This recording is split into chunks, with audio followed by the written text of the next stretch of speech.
Hi Ate Mia, happy birthday nga pala. And ayun, wala nang paligoy-ligoy pa. I love you na agad. Ayun, thank you so much nga pala sa mga mga sacrifices and effort mo nung panahong nasa ko, stress, depression and anxiety. Sobrang laki yung naitulong mo sa akin sa pag-recover na ayun, ma-motivate na maging okay na mag-pursue na sa buhay, na hindi na isipin yung mga negativity sa buhay. Ayun, thank you so much. Ayun, sorry sa mga natin, huh, mga misunderstanding paminsan-minsan. Iniingal ako dito kasi ko sa gym, kakatapos ko lang mag-workout. Ayun, then, ano pa ba? Ayun, thank you so much sa lahat.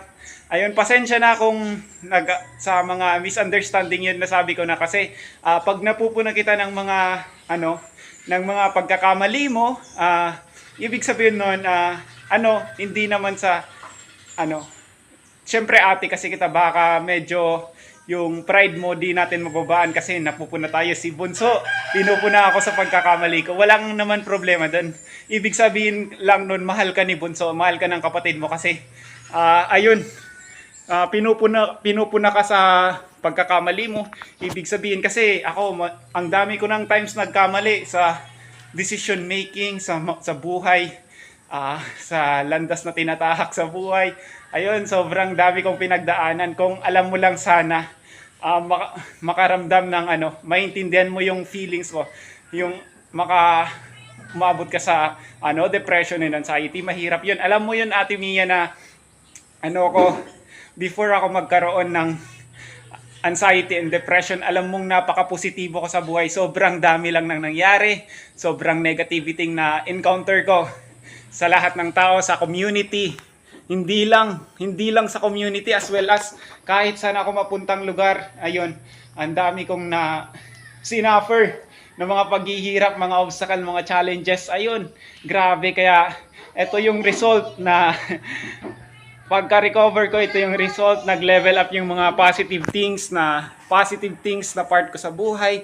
Yung confidence level ko, yung positivity, nag-level up. Diba?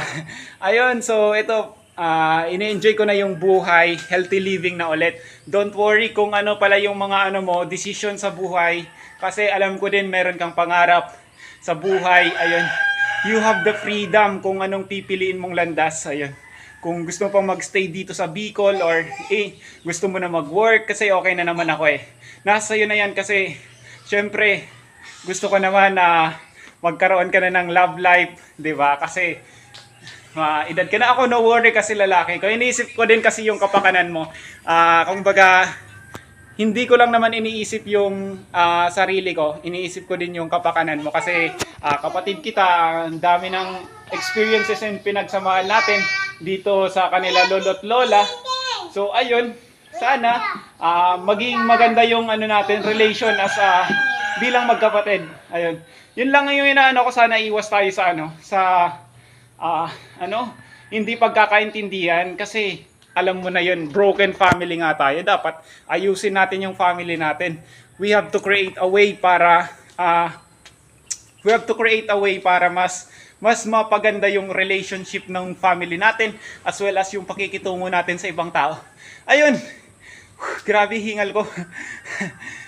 Sa mga ayun, happy birthday Ate Mia. Yun, sa mga gusto palang mag-try dito sa RBO Fitness Gym, located to at Gorong-Gorong na ba. Ayun, ini-invite ko kayo kung gusto nyong maging physically healthy, physically fit. Ayun, perfect po dito. Ayun, thank you so much nga po pala. And ayun, para sa mga nanonood nitong video, pakibati na lang po yung kapatid ko ng happy birthday. Ayun, and thank you so much sa inyo. Yun, thank you so much Ate Mia, and I love you so much.